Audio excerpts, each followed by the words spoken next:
es Andani Seba Malgarejo y soy el que dará inicio a este ciclo de exposiciones. El primer tema es el ojo y la visión humana. Si no entendemos este tema, no vamos a entender los que siguen. Entonces damos inicio. El ojo y la visión no son lo mismo, tenemos que dejar eso en claro. El ojo es el órgano que se encarga de interpretar las ondas electromagnéticas de la luz. La visión es un proceso en el cual se ven involucrados los ojos y el cerebro. La visión no serviría si no hay luz. La visión, de hecho, es de los 5 sentidos que tenemos el más importante. Es el que el humano ha utilizado para desarrollarse desde que existe. De hecho, si no hubiera luz, la evolución ni siquiera nos hubiera dado ojos. Entonces ahí vemos la importancia de este sentido. El cerebro es importantísimo en este proceso. ¿Por qué? Porque es el que se encarga de interpretar la información que los ojos nos dan. Si no se interpretara la información, no nos servirían de nada los ojos, estaríamos ciegos. Entonces, que quede claro ese punto. Entendido eso, continuamos. Bien, si nosotros queremos entender cómo es que tenemos la capacidad de ver, también debemos entender cómo es que funciona nuestro ojo. Y por ende, vamos a tener una pequeña clase de anatomía.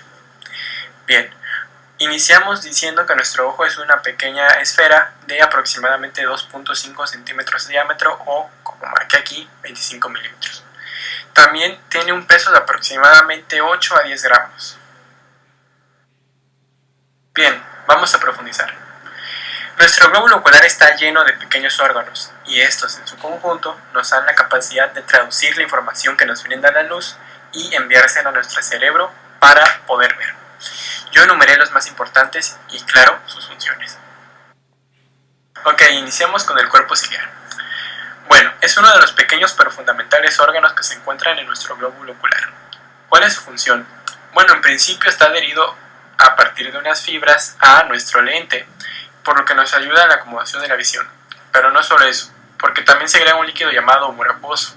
Este humor acuoso tiene unas proteínas que son fundamentales para el desarrollo de la córnea y además da la forma a nuestro ojo. Si no tuviéramos este líquido, nuestro ojo no tendría forma. Continuamos con el iris. El iris es una pequeña membrana en forma de disco perforado. Podemos decir que tiene forma de dona. Además, en su centro contiene la pupila. El iris yo creo que es la parte más bonita de todo el ojo, ya que contiene la coloración. Puede ir desde un color café hasta un color azul o incluso un color verde. Todo esto va a depender del espesor laminar del epitelio del ojo, o bueno, el espesor del iris. El iris tiene una función muy importante, la cual es la regulación de entrada de luz a nuestro glóbulo ocular. ¿Cómo funciona? Ok, el iris tiene la capacidad de dilatarse, o sea, abrirse o cerrarse. Todo esto dependiendo de cuánta luz llegue. Por ejemplo, si me coloco una lámpara aquí en el ojo, el iris va a cerrarse. ¿Por qué? Porque hay una gran acumulación de luz, por lo tanto puede perjudicarme el ojo, me lo puede dañar. Entonces el iris reacciona debido a un reflejo y se cierra. Caso contrario pasa en la noche, porque si yo camino en mi casa de noche no va a haber luz. Por tanto, aunque yo no lo note, el iris va a dilatarse y se va a abrir. Esto en un intento de obtener la mayor cantidad de información posible, para así mandársela al cerebro. Ok, hablemos de la córnea. La córnea es un tejido transparente que se ubica justo enfrente de la lente, la pupila y el iris. Su función, como otras partes del glóbulo ocular, es mandar la luz hasta el lente y del lente a la retina. Es una zona muy sensible, por lo que si recibo un flashazo de una cámara fotográfica, me da una linterna en el ojo directamente, o incluso si estoy de noche viendo mi celular, la córnea va a reaccionar y se va a experimentar un reflejo llamado reflejo corneal. ¿Qué es lo que sucede? Bueno, al detectar que hay mucha luz en esta zona, la córnea manda el reflejo y nosotros procedemos a parpadear. Esto en un intento de que no se dañe la córnea, ya que el exceso de luz puede dañarla y puede llevar a problemas muy severos de visión. Además, como ya dije, la córnea es alimentada por el humor acuoso y se mantiene también humectada por las lágrimas. Bien, llegamos a la escleriótica. Es fácilmente una de las partes más famosas del ojo, no por el nombre, claro, sino por su pigmentación de color blanco. Básicamente básicamente es una membrana muy resistente que se encarga de que los peligros afuera no penetren en el ojo y por tanto lo dañen. Solamente es eso. Bien, llegamos a la parte que yo creo es la más esencial de todo el ojo, la retina. Sucede que aquí pasan varios procesos fundamentales. Primero, es muy sensible a la luz. Además, está compuesta de los famosísimos fotorreceptores, los cuales son los conos y los bastones. Estos se encargan básicamente de interpretar la luz, pero además nos dan la visión a color. La retina, además, contiene neuronas que transmiten las señales eléctricas hacia el cerebro, para que éste se encargue así de otorgarnos la visión. Y ya por último, por la retina pasa una vena central, la cual se encarga de alimentar de sangre a todo el ojo. Ok, llegamos a la última pero no menos importante, el nervio óptico. El nervio óptico básicamente es un puente entre el ojo y el cerebro.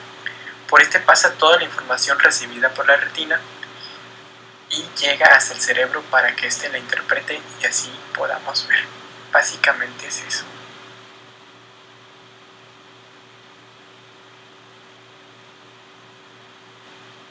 Ok, ahora veremos cómo sucede la visión. Ok, en este proceso los rayos de luz son fundamentales. Como ya dije, sin luz nosotros ni siquiera tendríamos ojos. Bueno, ¿qué es lo que pasa? Podemos ver que hay un faro, rojo y blanco. La luz le da este color debido a que al llegar a la atmósfera del planeta pasa por una serie de procesos donde la luz deja de ser blanca y se divide o fragmenta en varios colores, que son los que nosotros conocemos. Entonces choca con el faro, le da su característico color y a su vez esa luz rebota y cae en nuestros ojos, pasando por todos los órganos que ya expliqué. De hecho, podemos ver que la luz entra en el lente justo por su centro óptico. La imagen llega volteada, llega a la retina, es percibida por la retina y de ahí va al nervio óptico hasta el cerebro.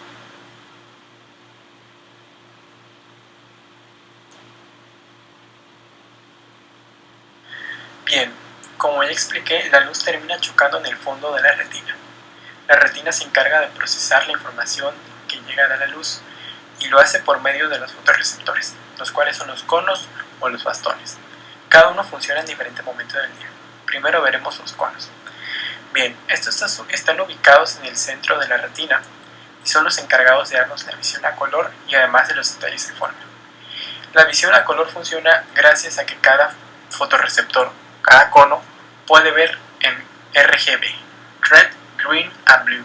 En sus siglas en inglés, traducido sería rojo, verde y azul.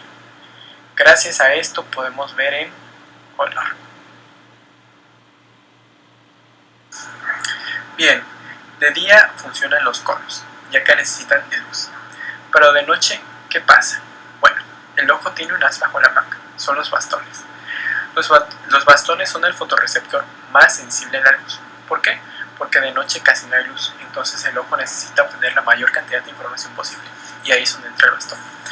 Al contrario que el cono, el bastón no nos permite ver a color, pero sí nos permite distinguir de formas en la noche, lo cual es algo esencial. Bien, esa sería la información más esencial acerca del tema el ojo y la visión humana. Por último, me permite agregar este diagrama que muestra a la perfección el ciclo de la visión. Primero entra la luz a través del ojo, choca con la retina, esta recibe la información y la transmite a través del nervio óptico, y por último es procesada por el cerebro para otorgarnos así la visión. De mi parte eso sería todo.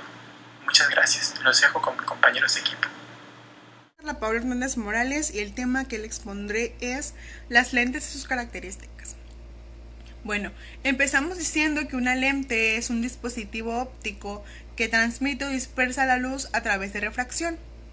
Los dispositivos que enfocan y transmiten luz similares a las ondas también se denominan lentes, y estas son como las lentes de microondas, las lentes de electrones, etc. Podemos o decimos más bien que hay 6 tipos de lentes más comunes, y estas se clasifican en lentes convergentes y lentes divergentes. Para entrar un poco más en tema, las cada lente se conforma por distintas partes. Y estas partes son los centros de curvatura, el eje principal, el centro óptico, el foco principal, el plano principal y la distancia focal. Y pues están representados también en las pequeñas imágenes que se pueden apreciar. El eje principal es la recta imaginaria que une la curvatura de la línea de los lentes. Los ejes secundarios son los rayos que atraviesan el centro óptico sin desviarse, y el centro óptico, que es uno de los más conocidos o los que más podemos ver a lo largo de esta exposición o visualizar, es el punto exacto donde los lentes se unen. Ahora bien, empezamos o decimos que las lentes convergentes son también denominadas lentes positivas. Estas porque convergen en un solo punto la luz que las atraviesan. La característica principal de estas lentes es que son más anchas del centro que de los bordes, como podemos apreciar en el punto número 1. El punto número 2 nos habla de una de las partes o de las lentes en las que se clasifican estas, que la primera es las lentes biconvexas. Estas lentes son dos puntos o dos lentes convexas totalmente. Y la segunda es las lentes plano-convexas.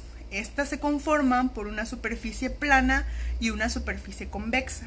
Y las lentes cóncavo-convexas, es decir, una superficie medianamente cóncava y la otra convexa.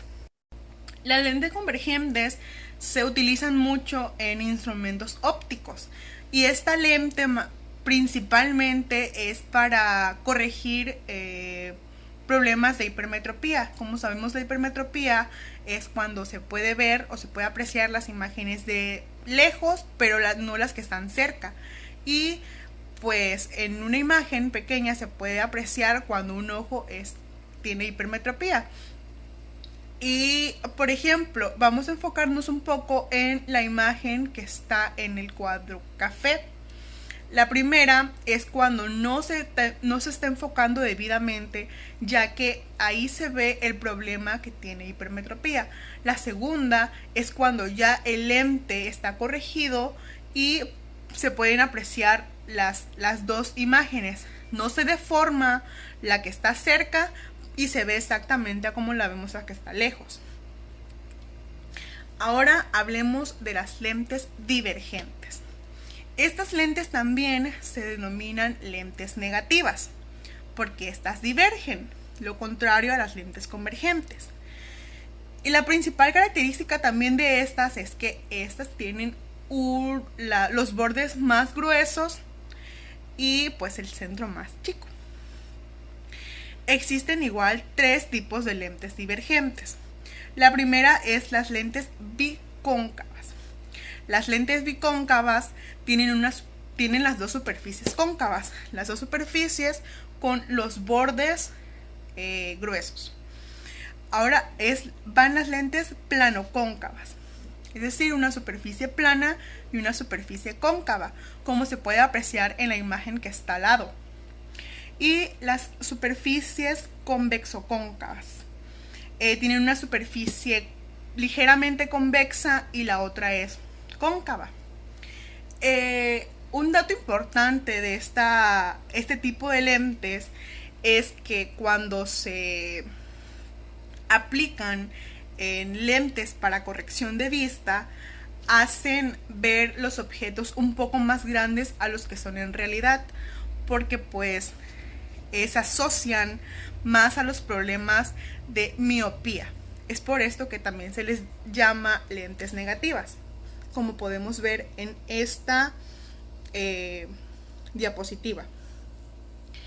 Y pues las lentes se manejan o se miden en dioptrias y también a través de metros. y es mayormente el cómo se manejan en óptico, en el plano óptico, el cómo podemos diferenciar estas dos lentes, las lentes divergentes y las lentes convergentes.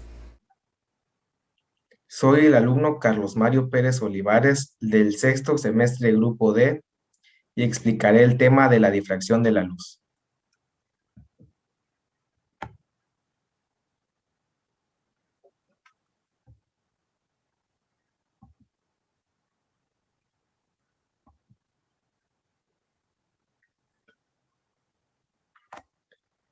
Para comenzar, el fenómeno de la difracción fue descrito por primera vez en 1651 por este personaje, Francesco Grimaldi, quien en 1648 la Compañía de Jesús le ofreció una cátedra de matemáticas en la ciudad de Bolonia. Una vez se encontraba realizando un experimento en un cuarto oscuro. Él perforó cuidadosamente una cartulina de color negro y permitió la entrada de la luz solar por esa abertura. Y se llevó una gran sorpresa debido a que la luz proyectó una imagen o una mancha mucho más grande que si se hubiera proyectado de forma rectilínea. ¿Qué es la difracción? Tal vez muchos no conozcan este concepto. Y la verdad es un fenómeno que es particular de las ondas, que se basa en la desviación de estas al encontrarse con un obstáculo o al atravesar una rendija. Este fenómeno ocurre en cualquier tipo de onda, desde las ondas sonoras, pasando por las ondas de la superficie de un fluido y las ondas electromagnéticas, como pueden ser las ondas de radio y, por supuesto, la luz visible. Aquí podemos ver imágenes acerca de la difracción de la luz y esta imagen es parecida al experimento que realizó Francesco Grimaldi en 1651.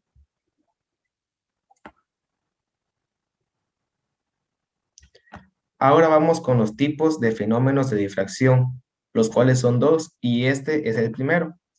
Difracción de Fraunhofer, en el cual los rayos incidentes sobre una abertura son paralelos, por lo que se observa su diagrama de difracción a una distancia suficientemente grande para que solo reciba rayos difractados paralelos.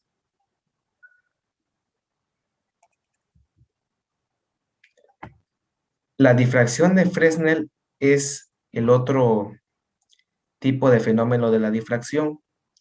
También se le conoce como difracción de campo cercano. Acá podemos ver que ese motivo es campo cercano. Es un patrón de onda electromagnética que lo atrae el objeto causante de la difracción. Y aquí los rayos incidentes no son paralelos como en la difracción de Fraunhofer, sino que son en una fuente puntual. Ahora vamos con el principio de Huygens. En 1660, el holandés Christian Huygens, que era un rival científico de Isaac Newton, publicó un libro titulado El Tratado de la Lumière, en el cual plasmó el principio que lleva su nombre. Pero como las ondas electromagnéticas como la luz se propagan en el vacío, en el siglo XIX Kirchhoff revisó este principio e indicó lo siguiente, que se puede obtener la perturbación de un punto P en un momento T si se conoce la perturbación de cada elemento de superficie ds sobre una superficie S, donde cada elemento actúa como una fuente secundaria de onda. Aquí el movimiento ondulatorio se obtendría sumando los movimientos ondulatorios debido a estas fuentes secundarias, que podemos ver imágenes sobre el principio de Huygens. Vamos por difracción de Fraunhofer en una rendija. Y lo vamos a explicar con esta imagen. La letra A representa la anchura de la rendija. A sobre 2 vendrían siendo las porciones de la rendija que cumplirán la función de fuente de onda. Ahora, si la diferencia en los recorridos entre la onda 1, que es esta, y la onda 3 es igual a la mitad de la longitud de la onda, que prácticamente vendría siendo 180 grados, las ondas se cancelan y se produce interferencia destructiva.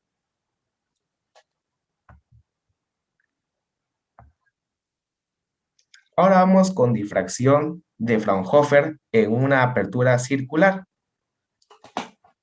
Aquí vamos a ver un concepto que está presente en nuestra vida cotidiana, pero que simplemente no lo sabemos identificar. Cuando la luz atraviesa una delgada abertura, se difracta y genera una estructura de regiones claras y oscuras en una pantalla cercana a la abertura circular. El patrón generado por dicha abertura circular tiene en el centro una zona o una región iluminada que se conoce como disco de Airy, como podemos ver en esta imagen, junto con otros anillos que giran alrededor de él. El diagrama de ese disco es una función de la longitud de la onda de la luz y el diagrama de la abertura circular. Lo que les decía hace unos instantes, que la más importante aplicación del disco de Airy se encuentra en las cámaras y en los telescopios.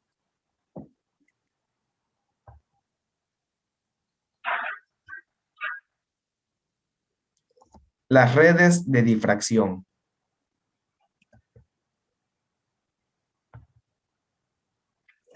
Las redes de difracción están compuestas o conformadas por cientos o miles de aberturas que se practican en sustratos de metal o de vidrio. Por supuesto que cada abertura produce difracción, lo que hace que la luz se propague en todas las direcciones. Sin embargo, llega un punto donde se sobreponen las ondas y se genera interferencia. Es debido a esto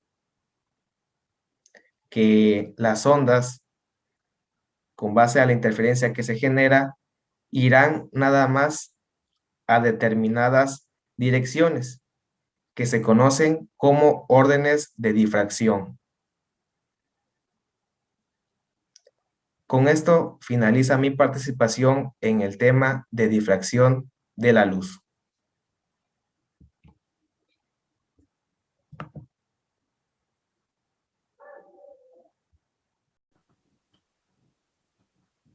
Mi nombre es Brian Lores y yo les explicaré lo que es la naturaleza del color. ¿Qué es el color? Bueno, aparte que es una impresión que nos muestra el cerebro y que nosotros interpretemos de alguna forma y que también sea una forma de delimitar un campo de visión, ya sea en los humanos o en algunas otras especies. Es una forma de ver a las ondas electromagnéticas que se despiden de un color base, o sea, el color blanco. La espectroscopía es una rama que se encarga de estudiar los espectros de los compuestos químicos. Antes de hablar más de lleno de esta parte de la ciencia, hablaremos un poco de lo que son sus antecedentes. Si bien a Isaac Newton se le conoce como el padre o el fundador de lo que es esta rama, ha habido estudios en los que se ven personas que han publicado artículos o trabajos dedicados a este tema, pero no de una forma tan completa. Los romanos son lo que nosotros llamamos los pioneros en este campo, ya que en 1311 ya empezaron a redactar sobre este tema, pero no veremos alguna otra señal de esto por los próximos 400 años. No hubiese sido hasta 1646 con el señor Atanasio Kircher, que es el buen señor que tenemos aquí arriba. Luego, 2 años después, le siguió Johannes Marcus Marley. Luego pasamos a Robert Boyle. Y por último tenemos al señor Francesco Grimaldi. Estos son los que pueden decir serían los precursores a lo que Newton dejó como una base más sólida sobre la espectroscopía. ¿Por qué se le considera el padre de la espectroscopía? Bueno, eso es debido a que la primera vez que se le puede atribuir como un experimento sobre esta área. Este experimento todo el mundo lo puede conocer, incluso se ha llegado a usar en la cultura popular, pero en de forma muy resumida, este experimento consistió en que forró todas sus paredes con cortinas que impidieran el paso de la luz. Colocó en un pequeño pedestal un prisma triangular y abrió un huequito, un pequeño hueco en una puerta de madera, como es una de las que se manejan de lo que hizo, como lo podemos ver en la imagen. La luz entró, chocó contra el prisma, un poco rebotó de nuevo y el resto en una pared se proyectó lo que eran los colores. A él se le atribuye, ya que fue el primero que tenga registro, en denominar a estos colores como espectros, del latín aparecer. Siguió estudiándolos un buen tiempo, pero no sin antes haber nombrado a estos 7 colores base: rojo, índigo, azul, amarillo, verde, naranja y el violeta, me parece. Aquí podemos ver una imagen de lo que es nuestro campo de visión o nuestro espectro visible para las personas. Desde el más bajo, que es el violeta, que lo encontramos entre 384 o 27, y el color rojo, que es el que tiene una mayor intensidad, siendo de 750 a 780 aproximadamente. En el caso de nuestro espectro visible, bueno, es nuestro campo de visión, por así decirlo, que tenemos las personas. No podemos ver más allá de 750 nanómetros y mucho menos allá de menos de 400. El nanómetro es nuestra unidad de medida para recordar como el tamaño de estas bandas, como se les llamó. Como lo podemos ver aquí, el violeta es el más débil, por así decirlo, en cuanto a lo que podamos ver. Y ya que es más pequeño, pues conoceremos como los rayos ultravioletas a todas sus variantes, que no hemos podido ver, pero que siguen ahí presentes. Igual el rojo, su límite serían los infrarrojos. Igual tampoco se pueden ver, pero nada más para nosotros. Hay especies de animales que pueden ver más allá del límite que nosotros podemos ver, de lo mínimo, que en este caso serían los ultravioletas. Todo eso se debe a configuraciones y evolución de las mismas. Bueno, pasemos ahora con lo que es el tema del espectrómetro de Wollaston. Este es nuestro buen William Hyde Wollaston, quien fue el inventor de este aparato. Si bien como tal el señor Wollaston con un gran aporte en el campo de estudio, diseña este aparato sofisticando el modelo que tenía Newton. Sustituye el prisma como tal por una pequeña lente sofisticada que igual puede seguir asemejándose a un prisma, pero a su vez tenía una pantalla por detrás que permitía una amplificación o una mejor resolución de lo que era la imagen del color. Todo esto ocurriendo a principios del siglo XIX, en 1802. Wollaston observó unas pequeñas rayas entre cada color, pero en un principio las tomó como que fueran sus propios límites, que tienen un límite fijo estos colores, y así permaneció por un largo tiempo hasta que llegó el señor Fraunhofer y desmiente esto. Pero por mientras pensaría que es como los que tienen los colores y serían las famositas bandas oscuras que hay en el Sol, que era la única forma de hacer como estudios de estos pequeños fenómenos.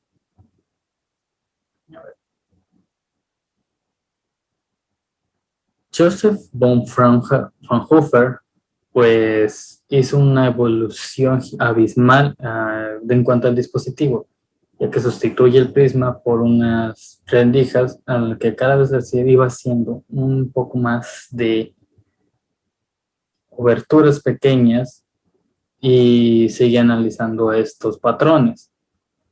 Pero como nuevamente va a pasar una serie de experimentos y no solo descubre que eran unas bandas que eran, aparte de muy pequeñas, eran demasiadas. También da lo que es la primera rejilla de refracción para los patrones, lo cual le permitió una mejor imagen,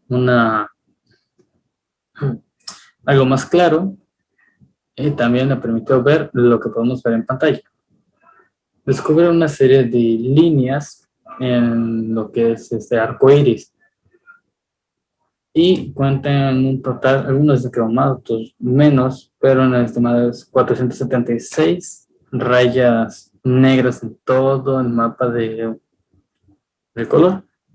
Tiempo después esto se le pasaría a conocer como las líneas de Fraunhofer, ya que pues lo menciona en sus escritos posteriores y en sus observaciones que son realizadas. Nos pasarían un par de años hasta que llegarían dos conocidos investigaciones en sus respectivos campos, Gustav Kirchhoff, un físico alemán, y Robert Bunsen, un químico. Toman los patrones que tenía Fraunhofer y es una versión más estilizada de lo que era el espectroscopio de este mismo y logran ver una serie de líneas extras que no correspondían a ningún elemento visto en aquel entonces.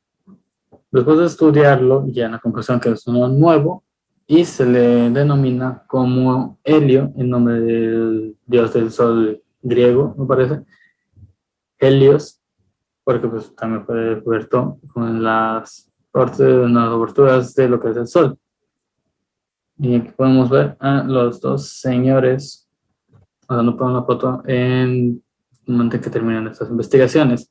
También comproban lo que es el vínculo entre los espectros y sus elementos, ya que era como teoría lo que manejaban en aquel entonces, y el hecho de que hubieran logrado esto ya confirmaba más cosas para tomar a la espectroscopía como una ciencia analítica más. Después de eso, este dúo se separa. Bunsen se va para mejorar lo que es el mechero, que actualmente lleva su nombre, y hace pues, una mejor estabilidad en lo que es la flama. En cambio, Kirchhoff se mantiene estudiando el tema de los espectros, tanto como la absorción como la emisión de estos mismos. Tras estudiar mucho tiempo este fenómeno, obtenemos lo que es la famosa ley de Kirchhoff de la radiación térmica, y posteriormente tendríamos lo que son las tres leyes de Kirchhoff, o no conocida como las tres leyes de la espectroscopía, que la primera nos indica que el espectro de un sólido siempre va a ser constante. La segunda que nos dice el espectro de un gas va a ser discreto, pero va a variar dependiendo de la composición química del mismo. Y en el caso de un sólido a altas temperaturas que esté en contacto con un gas, ya sea a temperatura media o a la temperatura del ambiente o fría, van a ser una serie como de manchas, de la misma forma discretas, pero con la única variante de que, al igual que en el caso de que ocurre con el gas, van a variar dependiendo la composición del gas en cuestión. A finales del siglo XIX tenemos a Johann Weimer, que analiza lo que es la estructura del hidrógeno. Hace una serie de experimentos de prueba y error para poder formular su forma, para hacer su fórmula y así poder calcular lo que es la composición del espectro de este elemento. La fórmula original es la podemos ver en esta esquina, así como salió el día 8 de noviembre de 1888. Entonces, creo que es la primera forma que podemos encontrar en un libro de historia. Y bueno, eso sería todo. Gracias por su atención y podemos pasar con mi compañero. Soy Ángeles Atlamay Rayo Morales y me corresponde hablarles de los últimos dos temas, del cual el primero es descomposición o dispersión de la luz blanca. ¿De dónde proviene la luz blanca? Esta proviene del Sol, que al descomponerse forma varias franjas de colores que forma lo que conocemos como arco iris.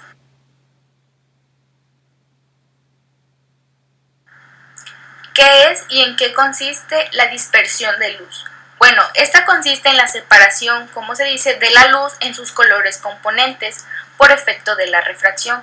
Como se muestra en esta imagen, si un rayo de luz blanca incide con un prisma óptico, cada radiación simple se refracta en un ángulo diferente, apareciendo una sucesión continua de colores, denominados espectro de la luz blanca.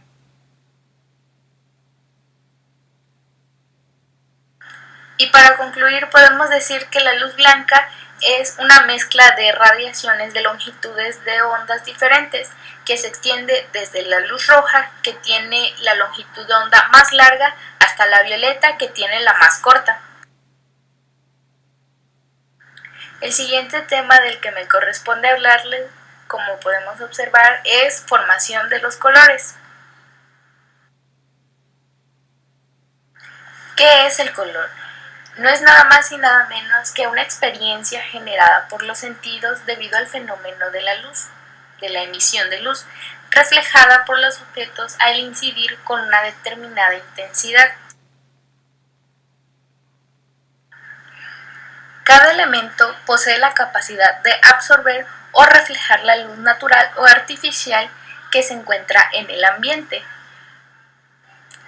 La luz que se refleja y no pudo ser absorbido es lo que podemos percibir y lo que llamamos color. El color no está en las cosas. Realmente esta no es una característica que podamos decir que tienen los objetos, ya que el color está implícito en la luz y no en los objetos. y aunque la luz sea blanca, esta siempre al propagarse lo hace por medio de ondas, las cuales tienen la capacidad de descomponerse en los 7 colores que podemos ver a continuación. Color y sentido de la vista. Lo que habitualmente conocemos y consideramos luz es radiación electromagnética. Dichas radiaciones son registradas por minúsculas células receptoras que se ubican en la retina del ojo, las cuales se encargan de captar la energía y enviarla al cerebro, donde se tiene lugar la sensación de percibir los colores. Y por último, hablemos sobre la colorimetría. ¿Qué es? Bueno, esta es la ciencia del color que nos permite establecer un sistema numérico dentro de los límites de nuestra percepción visual, aquellos aspectos fisiológicos que atribuimos como al color. Bueno, y eso es todo por parte del equipo. Espero que la exposición sea de su agrado y que la pase bonito.